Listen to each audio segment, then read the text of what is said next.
मोटा भाई को जो है पोस्टर लगाना चाहिए, पूरी दुनिया में कहीं भी बहुमत नहीं होने पर सरकार बनाने के लिए संपर्क करें। 2-3 बच्चा खेल रहा था, वो बोला कौवा उड़, मैना उड़, तो एक बच्चा बोला विधायक उड़, तो वो उड़ा दिया।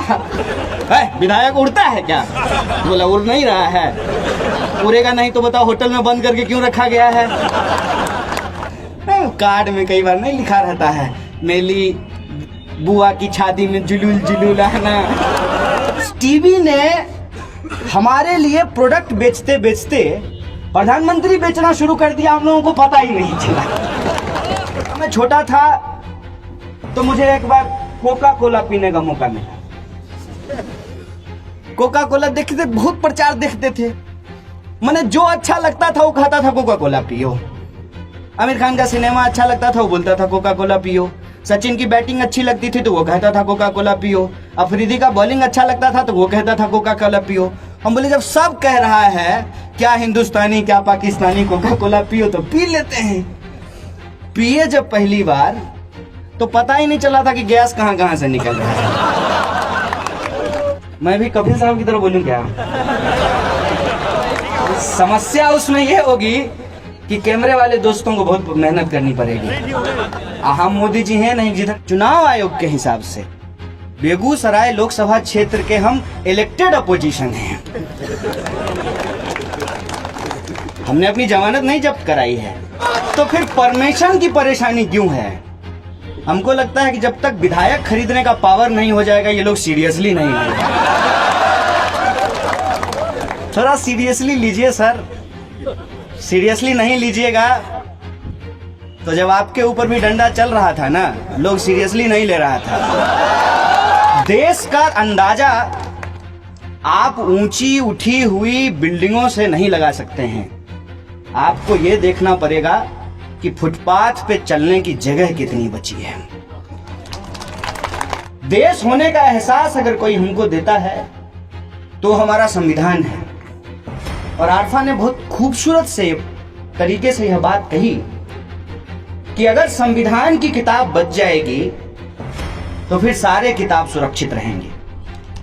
वो किताबें भी जो लाइब्रेरी में रखी हुई हैं, बच्चों के हाथ में भी किताबें सुरक्षित रहेंगी पढ़ने की, और मंदिरों में, मस्जिदों में, गिरजाघरों में बाइबिल, कुरान, गीता सब कुछ सुरक्षित रहेगा।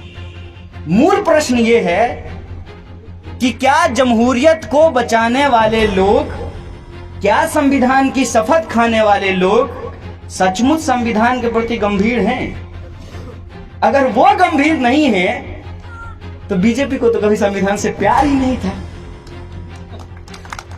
हम लोग प्रश्न ही एक्चुअली दूसरे तरीके से कर रहे हैं, इसीलिए मूल सवाल पे पहुंच नहीं पाते हैं। आखिर आप मुझे बताइए कि भाजपा संविधान क्यों बचाए? कोई एक कारण बता दीजिए। भाजपा तिरंगे झंडे का सम्मान क्यों करे? भाजपा इस देश का इतिहास क्यों ना बदल दे? क्योंकि ये सारी चीजें उसकी राजनीति के खिलाफ है। लेकिन जिनको बचाना था संविधान, जिन्होंने लिखा, जिन्होंने बनाया, जिन्होंने कस्में खाई, जिन्होंने इस देश को चलाया, हम बोल देंगे जोर से आवाज, वरना हम कम बोलेंगे, ज्यादा बोलने लगेंगे। मैं भी कपिल साहब की तरह बोलूं क्या? समस्या उसमें यह होगी कि कैमरे वाले दोस्तों को बहुत मेहनत करनी पड़ेगी। हम मोदी जी हैं नहीं, जिधर कैमरा होगा उधर ही मुंह कर लेंगे। तो मैं इस माइक का इस्तेमाल करता हूं, आप भी खुश, हम भी खुश। तो इस वजह से क्या हुआ है कि जब हम कोई बात बोलते हैं ना, तो हमारे सवालों का जवाब उनको देने की जरूरत नहीं है, वो विपक्ष पे ही एक नया सवाल खड़ा कर देते हैं। जैसे अगर हम बोलें कि तबरेज के साथ गलत हुआ, तो वो 3 महीने बाद कहेंगे बोलो बोलो बोलो, कमलेश पे बोलो, कमलेश पे बोलो। कमलेश पे क्या कहना चाहते हैं? हम कहां कह रहे हैं कि कमलेश के साथ अच्छा हुआ? अब जैसे उन्होंने एक बड़ा अच्छा उदाहरण दिया हमारे सामने, आरफा जी ने कहा कि सरिया का प्रोग्राम है। अब इस प्रोग्राम का जो है वीडियो अपलोड होगा, अब लोग उसको देखेंगे, कहेंगे देखा तुम गद्दार हिंदू हो, तुम एक बार भी जो है राम जी का नाम लिए, लोग यहाँ आकर के इंशाअल्लाह इंशाअल्लाह कह रहे थे। इस प्रश्न को समझिए। वैसे अगर माने जलसे की तरह आए हैं, थोड़ा सुनेंगे, हंसेंगे, हंसाएंगे और चले जाएंगे, तब तो कोई बात नहीं है। और सारे स्पीकर ने, लगभग सारे स्पीकर ने, मुझे लगा कि आपको समझाने की कोशिश कर रहे हैं। मैं दावे से कहता हूं इनसे ज्यादा समझदार कोई है ही नहीं। और उमर कह रहा था कि आपको गुस्सा होना चाहिए। मुझे गुस्से से ज्यादा बुद्धिमान चीज ही आज तक कोई नहीं दिखा है। गुस्सा इतना बुद्धिमान होता है कि उसको पता है कि उसको कहां होना है। आप जाइए थाना, ठीक है ना, और जो है हो सकता है कि आप कांस्टेबल पे गुस्सा कर लें, जो ही एसएचओ आएगा पता नहीं कहां चला जाएगा वो। उसको कहिएगा कि आओ बाहर निकलो, वो कहेगा नो सॉरी। गुस्सा इतना बुद्धिमान होता है। तो इसीलिए मैं जो है वीर रस का और आक्रोश रस का व्यक्ति नहीं बचा हूं, मैं कहीं और चला गया हूं। मुझे प्यार, मोहब्बत, प्रेम, ये सारी चीजें ही अच्छी लगती हैं। मेरे कुछ दोस्त जेएनयू के पढ़े हुए, जेएनयू में पढ़ाई होती है, इतना आश्चर्य से मत देखिए। अभी आपके इस इलाके के जो डीसीपी हैं वो जेएनयू से ही पढ़े हुए हैं, जेएनयू से ही पढ़ के आए हैं। तो मेरे जेएनयू के कुछ पढ़े हुए दोस्त यूट्यूब के लिए काम करते हैं, अलग अलग भाषा में कंटेंट चेक करते हैं। तो जब आता है काम करके और कभी मुलाकात हो जाती है, कहता आज बहुत गंदा वीडियो देखे थे, तो हमको लगता है कि कहेगा कि अमित शाह का भाषण देख लिया है। बोले क्या किसी बीजेपी के नेता का भाषण देख लिया? बोले नहीं यार, कुछ भी नहीं है, वो उससे ज्यादा वायलेंस भरा हुआ है इस सोसाइटी में। इस सोसाइटी में इतनी हिंसा भर दी गई है, इतना गुस्सा भर दिया गया है कि स्वाभाविक रूप से ये हिंसा और ये गुस्सा हमेशा कमजोर लोगों पे निकलेगा, क्योंकि ये बहुत बुद्धिमान होता है। ये ताकतवर के सामने मुंह ही नहीं खोलेगा।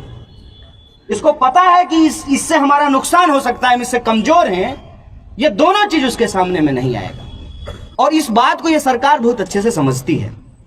इसीलिए वो सवाल को गुमराह करने के लिए सिंपल एक सवाल खड़ा कर देती है। जैसे अब सारे स्पीकर बोले हैं संविधान खतरे में है, अब हम लोग कुछ लोग मान भी लेंगे कि संविधान खतरे में है, और जब ये बात बोलेंगे तो धीरे से कहेगा हाँ हाँ तब तो बहुत सही था, जब कांग्रेस का राज था तब संविधान खतरे में नहीं था। आज एक चाय वाला देश का प्रधानमंत्री बन गया है तो आपको संविधान खतरे में नजर आ रहा है। बोलिए आप क्या जवाब दीजिएगा इसका? हो गए निरुत्तर, इसका जवाब ही नहीं है। इसका जवाब जब तक हम नहीं ढूंढेंगे तब तक यह बात असर नहीं करेगी। और मेरी राय में, और मैं आपको सिखा नहीं रहा हूं, क्योंकि मेरा ये मानना है कि जनता से ज्यादा बुद्धिमान कोई नहीं होता है। ये गलती तो मैं कर ही नहीं सकता हूं। वो इतने क्लियर होते हैं कि उनको पता है कि भाषण किसका सुनना है, ताली किसके ऊपर बजाना है, वोट किसको देना है, फोटो किसके साथ खिंचवाना है, उनको सब मालूम है। वो कोई ऐसी चीज नहीं है जो वो नहीं जानते हैं। वो तय कर लिए हैं कि उनको क्या जानना है और क्या नहीं जानना है, क्या देखना है क्या नहीं देखना है। लेकिन मेरी एक चिंता है, मैं कुछ महसूस कर रहा हूं जो आपके साथ साझा करना चाहता हूं। कई बार यह होता है कि कुछ चीजों की जरूरत हमारे जीवन में पैदा कर दी जाती है, कुछ चीजें हमारी जरूरत होती हैं। हम बस वो जो मेरा अनुभव है मैं आपसे साझा करना चाहता हूं। जब मैं छोटा था तो मुझे एक बार कोका कोला पीने का मौका मिला। कोका कोला देखते, बहुत प्रचार देखते थे, मैंने जो अच्छा लगता था वो कहता था कोका कोला पियो। आमिर खान का सिनेमा अच्छा लगता था वो बोलता था कोका कोला पियो। सचिन की बैटिंग अच्छी लगती थी तो वो कहता था कोका कोला पियो। अफरीदी का बॉलिंग अच्छा लगता था तो वो कहता था कोका कोला पियो। हम बोले जब सब कह रहा है क्या हिंदुस्तानी क्या पाकिस्तानी कोका कोला पियो तो पी लेते हैं। पिए जब पहली बार तो पता ही नहीं चला था कि गैस कहां कहां से निकल रहा है। अच्छा नहीं लगा, ये सच बात है। लेकिन अब इसको बोले कैसे, किसको बोले कि अच्छा नहीं लगा?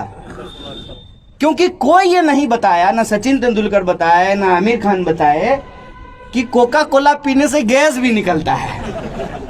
बताया ही नहीं। अब लगा सबको अच्छा लग रहा था, हम भी चुपचाप मान लिए। मैं बस आपसे ये आग्रह करना चाहता हूं कि ऐसे मत मान लीजिए। सचिन तेंदुलकर दुनिया के सबसे बेहतरीन बल्लेबाज हो सकते हैं, आमिर खान बहुत अच्छे एक्टर हो सकते हैं, उमर खालिद बहुत अच्छा भाषण दे सकता है, लेकिन यह बात जरूरी नहीं है कि हर किसी की कही हुई हर बात को मान लिया जाए।